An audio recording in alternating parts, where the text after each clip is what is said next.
up, everybody?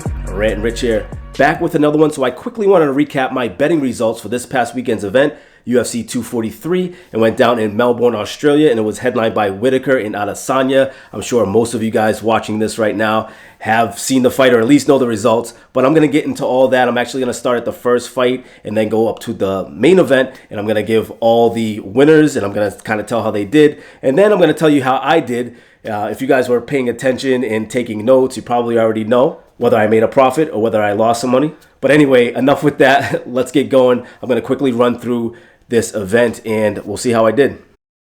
So first up in the early prelims, we had Taha versus Silva. Taha wins by submission in the third round. A little bit surprising. I thought he was actually going to lose that fight, but he stayed strong and came through and got the impressive submission win towards the end of the fight. Next, we had Kasim versus Kim.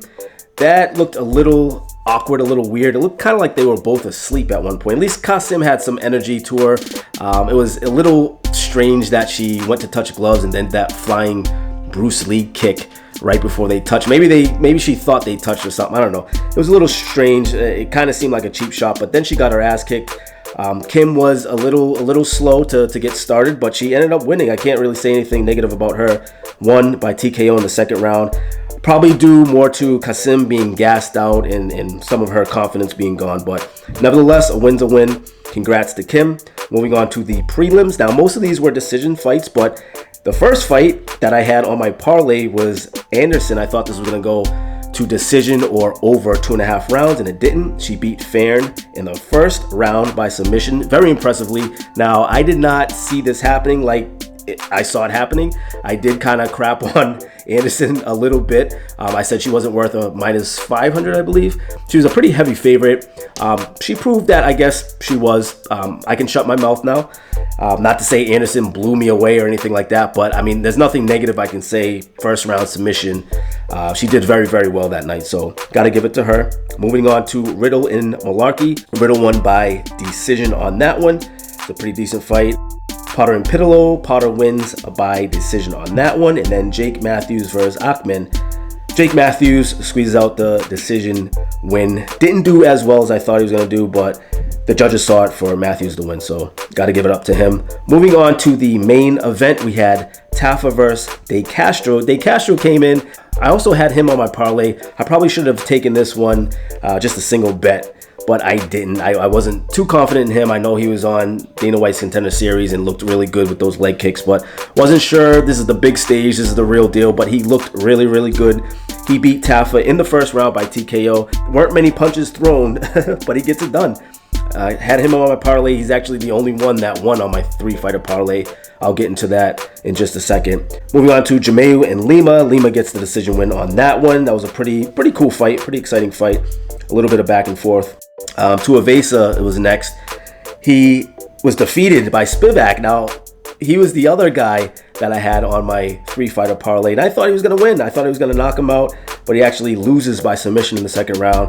Spivak looked really good. I mean, Tuivasa's not really known to be on the mat, but he was hitting, he was connecting, and he was trying to get it done on the feet, and he couldn't. So you got to give it up to Spivak. Don't have anything negative to say about him. So that was my last fighter on my 3-fighter parlay. I did those 3, the Anderson over 2.5 rounds or decision. Then I did the Castro, he won. And then I did the Tuivasa. Now, I only did $50. Normally, I would have done $100. $50 I lost on that. So it wasn't too bad. I still, at this point of the night, felt good about Hooker. And I felt good about Adesanya. But let's get into that one. Co-main event, Iaquinta, Dan Hooker. Dan Hooker looked incredible. He looked really good. Iaquinta didn't have any response for him, really. I really think it was due to that reach. And then also, Iaquinta is very slow. And again, I've said this before they even fought.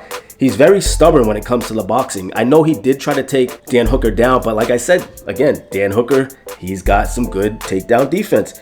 He went for the takedown, didn't get it. Let's look at these numbers. I'm going to try to throw this up on the screen too. So let's look at these stats real quick. Total strikes, 104 for Dan Hooker. 98 were significant strikes. Iaquinta only had 38 compared to 104 total strikes. 37 of his 38 were significant strikes. Again, didn't get any takedowns, but Dan Hooker did get a knockdown.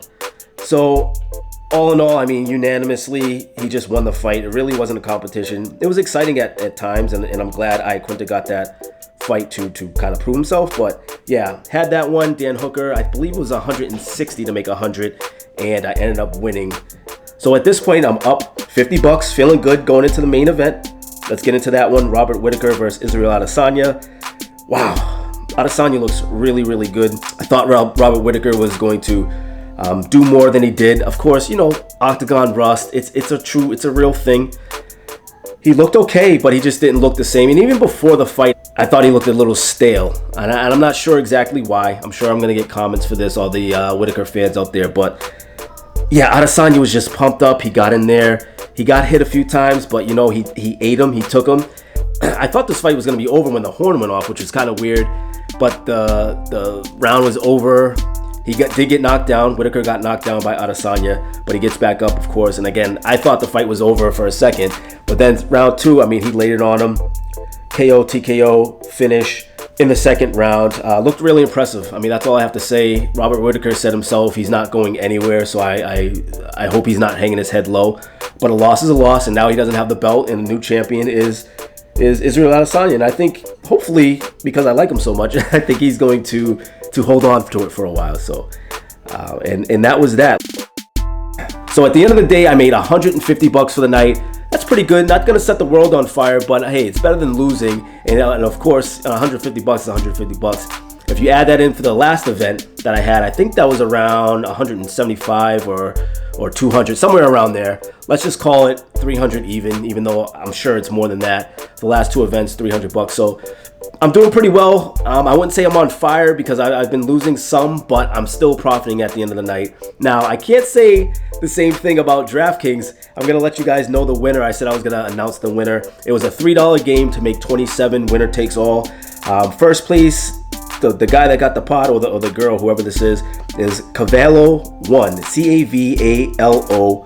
The number 1 was the winner, 512 points. Congrats to him or her, whoever that is. And then runner-up, I'll say the second place, Bingo-Bango. Some weird names out there, but yeah, almost close. Wasn't that close, not nearly close enough to win. He came up with 407.50. So that was that. I came in 6th. I don't know where my head was. So I did lose 3. So technically I didn't make 150. I made 147. Whatever. All for fun, guys. Anybody that played along, I really appreciate you guys coming up. Had a great time. I mean, I was on my phone, on my app, looking each time somebody fought. It was really fun. I'm going to do it again. UFC 244, DraftKings, UFC 244, picks with Rich. It's all going down. Big things are happening with this channel. And then, of course, I told you guys before, more stuff with other channels, more content, more cool stuff. I just love creating. That's why I'm doing it. I'm not doing it for a paycheck. I just really love creating. I love putting things together that I feel that people want to watch. And also, if you enjoyed this video, or maybe didn't enjoy it so much, but at least found it useful, hit that like, hit that thumbs up. I'd really appreciate that. And if you found it useful, also share the video. People always forget about sharing. All these YouTubers out there, including myself, sometimes I forget. Share the video. That's very important. Comment down below again if you have anything to say. So DraftKings, remember too, there was only 10 on this one. I'm trying to double up. I'm trying to get like 20 for the next one, hopefully. If not, I'll stick to the 10 or 15 or whatever. I just want to keep getting it bigger. I'm sure we'll have second place winners in the future, and prizes. Prizes are going to be given out for the people that subscribe and interact with this channel and this show, and also play the games, because again, we can't bet each other, but we can do DraftKings and do fantasy. So should be a lot of fun. That's all I got. So until next time, as always, Rant and Rich here, signing out from sunny SoCal. I'm out of here. Latest.